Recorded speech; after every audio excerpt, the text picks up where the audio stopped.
जय श्री कृष्णा दोस्तों, राधे राधे। ऋतु भक्ति चैनल में आप सबका स्वागत है। आज गरुड़ महापुराण में एकादशी का महात्म के बारे में वर्णन करेंगे। जिस प्रकार की हमको पता है, साल में 24 एकादशी आती हैं, जिसमें भीमसेनी एकादशी और त्रिस्पर्शा एकादशी इसमें एक विशेष महत्व रखती हैं।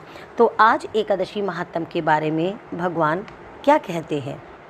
पितामह ने कहा, मानधाता नामक एक राजा थे, जिन्होंने एकादशी व्रत करके उसके पुण्य से चक्रवर्ती सम्राट की उपाधि धारण की थी। अतः कृष्ण एवं शुक्ल दोनों पक्ष की एकादशी तिथि में मनुष्य को भोजन नहीं करना चाहिए।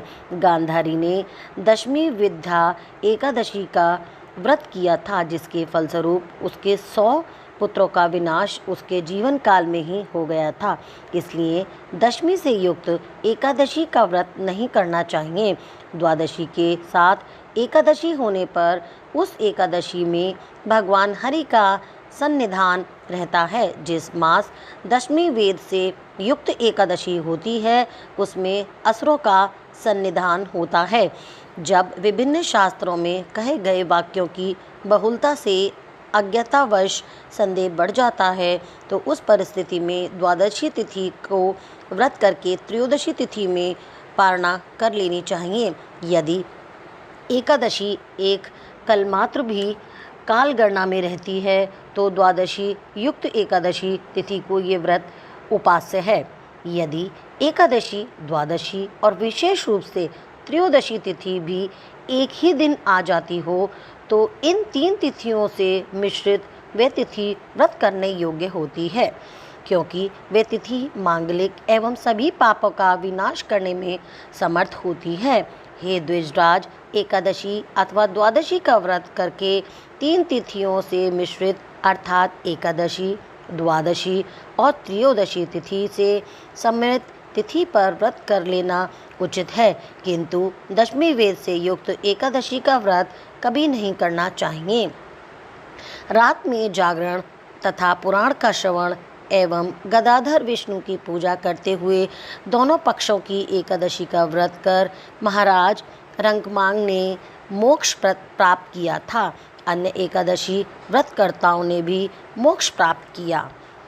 भीमसेनी एकादशी व्रत और उसका महात्म बहुत ही पुण्यशाली है। ब्रह्मा जी ने कहा, प्राचीन काल में माघ मास के शुक्ल पक्ष में हस्त नक्षत्र में युक्त एक एकादशी का व्रत भीम ने किया था। इसलिए इस एकादशी को भीमा एकादशी कहा जाता है और इसे घड़ामंसनी एकादशी के नाम से भी जाना जाता है और निर्जला एकादशी भी कहा जाता है। ये आश्चर्य है कि मात्र इसी एकादशी का व्रत करने से भीमसेन पितृऋण से मुक्त हो गए थे। प्राणियों के पुण्यों की अभिवृद्धि करने वाली भीमा द्वादशी तिथि भीमसेन के नाम से ही प्रसिद्ध है। यह तिथि तो बिना हस्त नक्षत्र के संयोग से ही ब्रह्म हत्या आदि पापों का विनाश कर देती है।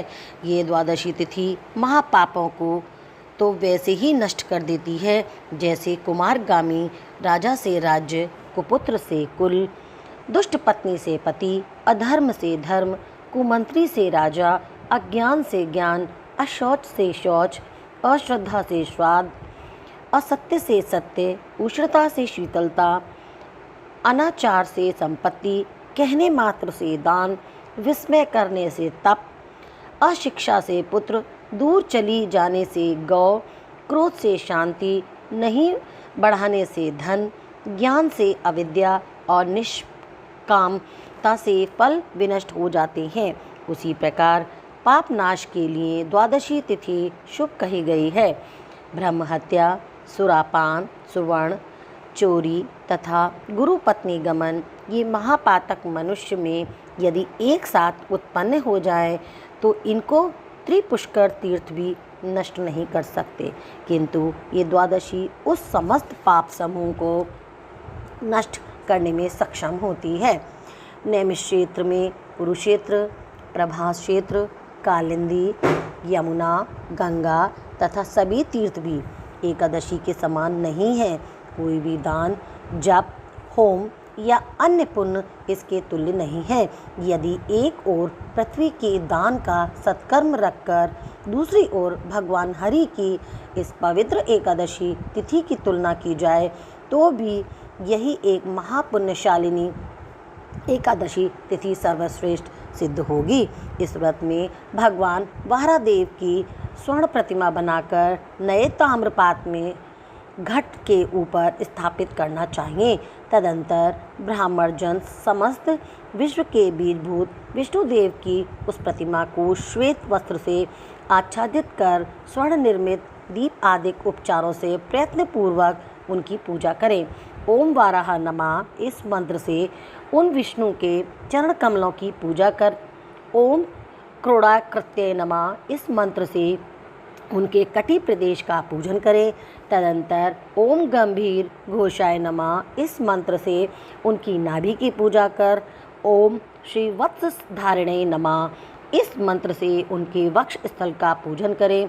उसके बाद ओम सहस्त्र शीर्षे नमः इस मंत्र से उन विष्णु भगवान की भुजाओं की पूजा करके भक्त को ओम सर्वेश्वराय नमः इस मंत्र से उन देव के ग्रीवा भाग की पूजा करनी चाहिए। तदंतर व्रती ओम सर्व आत्मनय नमः इस मंत्र से मुक्ति और ओम प्रभावाय नमः इस मंत्र से श्री हरि के ललाट भाग की पूजा कर ओम शतमयूखाय नमः इस मंत्र से उन चक्रधारी हरि की केश राशि की विविध पूजा करनी चाहिए। इस प्रकार भगवान विष्णु के विधि पूर्वक पूजा को समाप्त कर व्रती रात्रि में जागरण करते हुए भगवान श्री हरि के महात्म को प्रतिपादित करने वाली पुराण की कथा का श्रवण करें। तदंतर प्रातःकाल स्वर्ण निर्मित वारा सहित सपरिवार भगवान की उस मूर्ति को अपेक्षा रखने वाले ब्राह्मण को देख करके पारणा करें। इस विधि विधान से व्रत करने से मनुष्य पुनः माता के गर्भ से उत्पन्न होकर स्तन का दूध नहीं पान करता है, अर्थात वे पुनर्जन्म से मुक्त हो जाता है। इस पुण्यशालिनी एकादशी का व्रत करने से प्राणी को पितृ, गुरु एवं देव इन तीनों ऋणों से मुक्ति प्राप्त हो जाती है। ये व्रत सभी व्रतों का आदि स्थान है। इस व्रत को करके मनुष्य अपने समस्त मनोवांछित फलों को प्राप्त करने में सफल रहता है। बोल कृष्ण भगवान की जय। वीडियो देखने के लिए आपका बहुत बहुत धन्यवाद। यहाँ दिख रहे 2 वीडियो पर दबाकर आप और भी मेरे वीडियो देख सकते हैं। जय श्री कृष्णा, राधे राधे।